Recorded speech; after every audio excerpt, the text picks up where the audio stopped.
Olá, amigos do canal Asa. Meu nome é Peter Biondi, eu sou consultor, professor e jornalista na área de aviação, com especialização na área de Airline Airport Management, falando para vocês diretamente de Atlanta, nos Estados Unidos, com um comentário de algumas notícias da aviação da semana. Vamos começar com uma notícia da Azul. A Azul confirma o pedido de 4 Airbus A330neo para recompor sua frota de jatos de longa distância depois da recuperação judicial. A Azul recebeu esta semana uma aeronave A330neo e a informação é que a frota dessas aeronaves chegue a 6 unidades. A Azul também estaria recebendo 5 aeronaves A330-200 que tiveram passagem pela American Airlines. A configuração dessas aeronaves A330-900neo será de 34 assentos na Business, 96 assentos na Economy Extra e 168 assentos na Econômica. A aeronave recebida esta semana deverá entrar em operação agora em junho, antes do período de alta demanda das férias escolares. E algumas notícias dizem que a frota seria de 11 aeronaves A330neo, mas alguns outros lugares dizem que a frota total será de 11 aeronaves de longa distância, que seria uma combinação dos A330neo e o A330-200. E eu estava vendo aqui só por curiosidade, né? Na verdade, está sendo anunciada como uma compra, que a Azul estaria comprando, não seria necessariamente um leasing. Mas vamos supor que você tivesse um leasing de uma aeronave dessa. Se você tivesse pagando aí a média aí, né, que é 900 mil dólares, um leasing de um A330neo, seria 30 mil dólares por dia. Se você fizesse 2 voos com essas aeronaves em 24 horas, com a configuração da Azul, por exemplo, que seria 600 passageiros, sairia ali por volta de 50 dólares por passageiro o preço do leasing, né? Mas a notícia que está dando é que seria a compra mesmo, eles estariam comprando o avião diretamente da Airbus. E, e também, continuando da Azul, né? A Azul realizou um voo comemorativo a baixa altura no litoral do Rio de Janeiro. A aeronave foi um Embraer 195E2 com a bandeira do Brasil. A Azul aproveitou o voo para divulgar seu patrocínio à seleção brasileira de futebol. A Azul fechou um contrato com a CBF em abril de 2026 para patrocinar e transportar a seleção brasileira de futebol.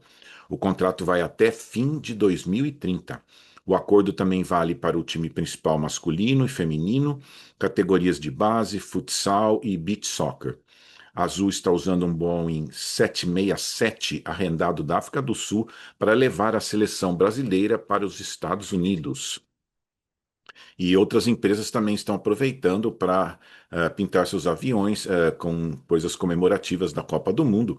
A Qatar Airways está com um Boeing 777-300R com a pintura da Copa.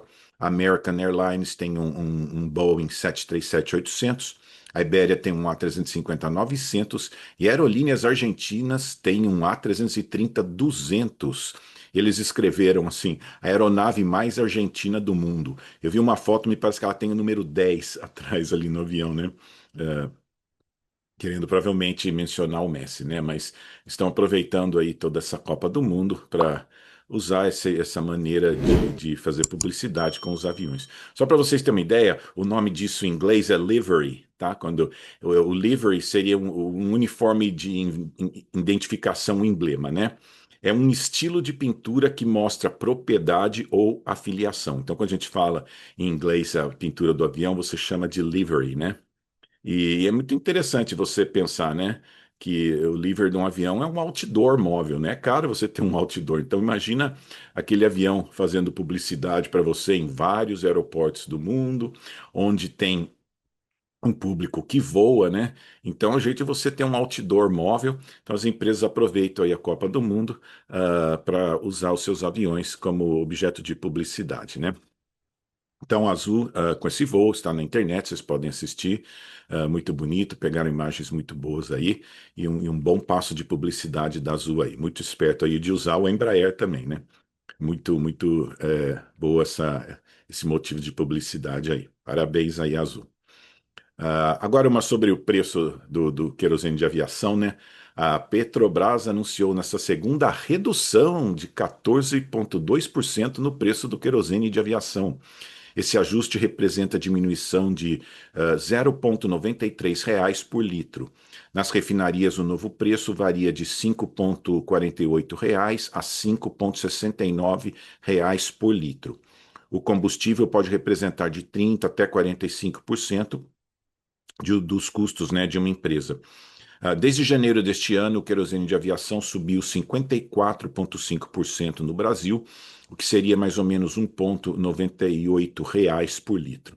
Tenta calcular isso no número de voos, no número de litros que são usados todos os dias, né?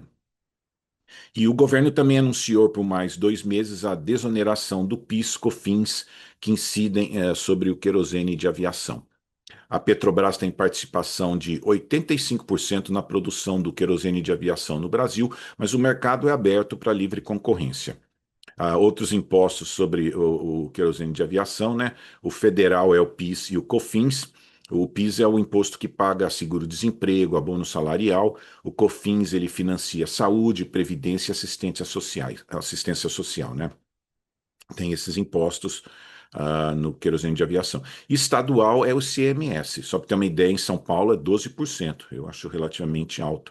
Alguns estados estão entre 17% e 23%. Mato Grosso, por exemplo, é de 2,7% a 7%, provavelmente um dos mais baixos do Brasil.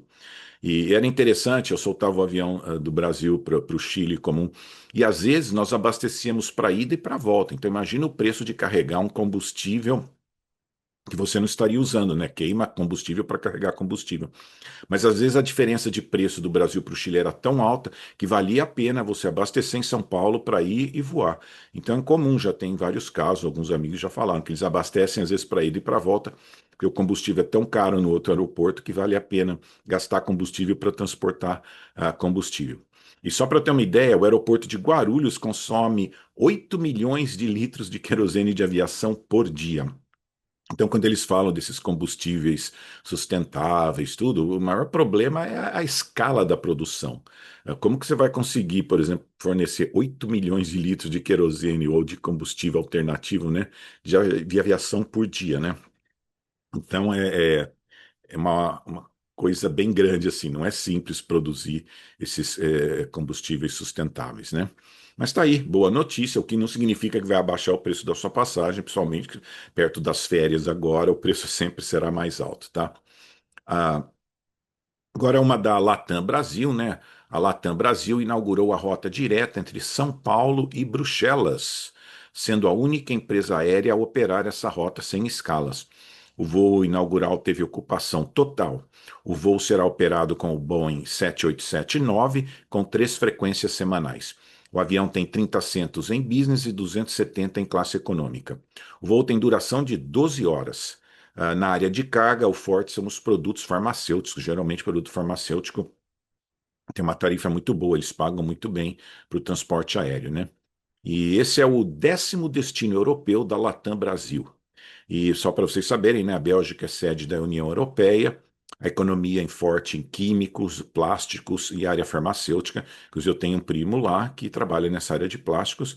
Para quem não sabe, eu já morei na Bélgica, tinha 2 tias na Bélgica, morei lá. E era interessante que, quando eu morava na Bélgica, era a época da Varig, né? Eu conheci um rapaz, a irmã dele trabalhava na loja da Varig. E a gente ia lá ler jornal, né?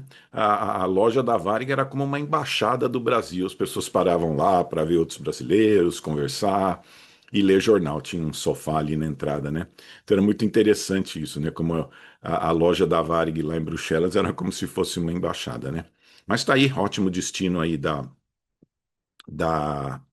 Latam Brasil aí. Eu sei que a Azul operou voos cargueiros charters também para Bruxelas uma época aí. Então vamos ver aí como vai esse voo aí. Mais um destino também para o aeroporto de Guarulhos, né? Um destino internacional novo. Agora, uma do MD-11, né, a Western Global Airlines, que é uma empresa cargueira baseada na Flórida, foi a segunda empresa a voltar a operar o MD-11, depois do acidente com um avião da UPS. O primeiro voo foi de Fort Myers para Columbus, em Ohio. A Western Global tem 15 aeronaves MD-11 cargueiro, então imagina como foi difícil para eles, né? E só para ter uma ideia, em novembro de 2025, já com a frota parada há algum tempo, a empresa anunciou a demissão de vários funcionários por causa de estar com as operações do MD-11 parado. A empresa também tem 747-400 cargo e a empresa faz muitos charters militares também, né? Então, mais uma empresa aí de volta, operando, provavelmente seguindo os mesmos padrões de segurança que o FAA está exigindo agora. Agora, uma da Southwest Airlines, né? A Southwest Airlines anunciou que ainda está fazendo mudanças em seu modelo de negócio, com a adição de voos internacionais de longa distância. Isso é uma coisa nova aí para a Southwest Airlines. As três mudanças significativas recentes foram a adoção de sala VIP, que ela não tinha isso antes, expansão dos produtos premiums e essa agora da possibilidade de ter voos internacionais de longa distância. O CEO disse que a ideia de voos de longa distância ainda está em estudo e seriam apenas 8 a 12 destinos. Ele não quer competir com as grandes empresas que chegam a voar para 40, 50 destinos internacionais, mas focar em alguns destinos estratégicos. Uma ideia seria usar o hub de Baltimore, perto ali de Washington, para fazer voos internacionais longos. E só para ter uma ideia, a Southwest é uma low cost diferenciada, que ela tem um bom serviço, né? Infelizmente, algumas pessoas associaram a low cost com um serviço ruim. Não, e a Southwest ela sempre foi o contrário. Ela quis ter um preço melhor e um serviço melhor. Então, essa é a grande diferença que outros não conseguiram imitar. Mas a empresa tem passado por uma fase de transição desde que o grupo Elliott Management assumiu o controle acionário da empresa. Isso deixou algumas pessoas preocupadas com a cultura organizacional da empresa, que vem por vários anos, né? E a Southwest ela possui o MAX 8, que permite fazer voos aí até de 8 horas. Só para ter uma ideia sobre o MAX 8, o voo da Gol de Brasília a Orlando está registrado aqui como o voo mais longo com o MAX 8 do mundo, né?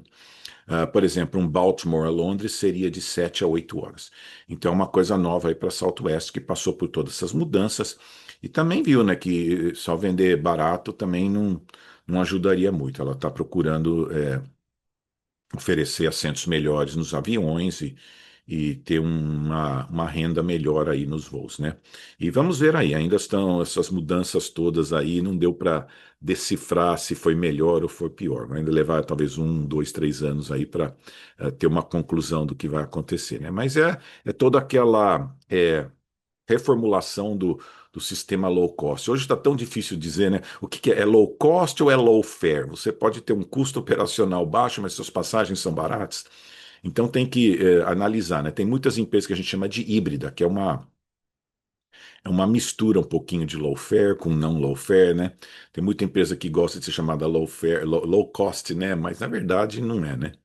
E então, só para saber também outra controvérsia aqui da Southwest, ela começou uma norma que se o avião tivesse uma pessoa obesa, e ela ocuparia o espaço de 2 lugares, a pessoa teria que pagar por esse assento extra se o avião tivesse cheio.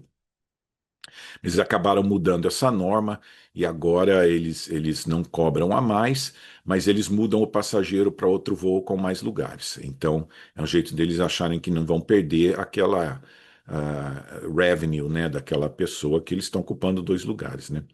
Então, eles estão fazendo alguns ajustes. Se você quiser um lugar extra e não quiser pagar, tem um voo mais tarde, às vezes, com lugares vazios no avião, eles te colocam naquele outro avião, você senta lá nos seus 2 lugares, né? Então, uma das controvérsias aí que passou com a Southwest Airlines aí. Mas vamos ver, é uma empresa passando aí por transformações e as pessoas estão tentando definir, foi melhor ou não foi melhor, né? E agora, só para encerrar, né, dia 31 de maio foi o Dia Mundial do Comissário de Voo. Existem entre 400 e 500 mil comissários de voo pelo mundo. A primeira comissária de voo feminina foi Ellen Church.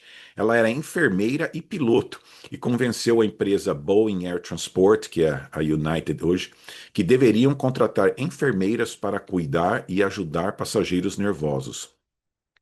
Ela fez o primeiro voo em 15 de maio de 1930. Isso é interessante porque havia uma época que realmente as empresas contratavam enfermeiras porque achavam que aquele tipo de conhecimento ajudaria num avião, né?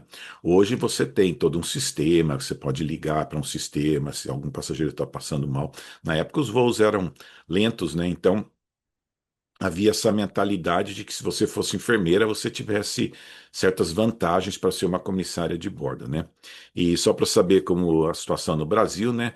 No Brasil existem cerca de 10.600 a 11.000 comissários de bordo registrado em atividade no Brasil.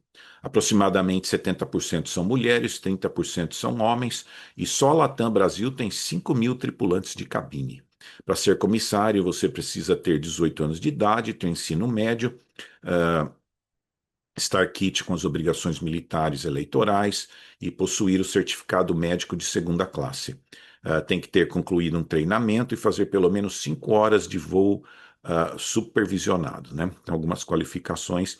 Algumas empresas aqui, elas pedem experiência em atendimento ao cliente, alguém que já trabalhou numa empresa com cliente, leva alguma vantagem, às vezes, na hora da seleção, né? Então, parabéns aí aos comissários do Brasil. E isso é uma coisa engraçada, né? Às vezes perguntas, as pessoas falam, né? É comum um piloto casa com comissária, né? Por exemplo, médico casa com enfermeira, né? Eu conheço três, o próprio Robert do canal Asa é casado com uma ex-comissária, o Pescada que participa com a gente é casado com uma ex-comissária, né? Mas tem uma história muito engraçada de comissária que um amigo meu contou, ele era primeiro oficial, voava na Varig e estava fazendo cheque, o comandante estava checando ele. ah, Naquele voo, e daí entra a comissária, avisa lá que estava tudo em ordem no avião, daí o comandante vira para ele e fala assim, poxa, bonita essa moça, né? E o meu amigo assim, nossa, bonita mesmo, comandante. Daí o comandante vira para ele e fala, é a minha esposa. Daí meu amigo contando, falando, nossa, imagina se eu tivesse falado alguma coisa assim, que não fosse muito cortês, né? Mas ele falou que essa história é engraçada, ele ficou ali até meio receioso, né? O comandante fazendo essa brincadeira com ele aí, né?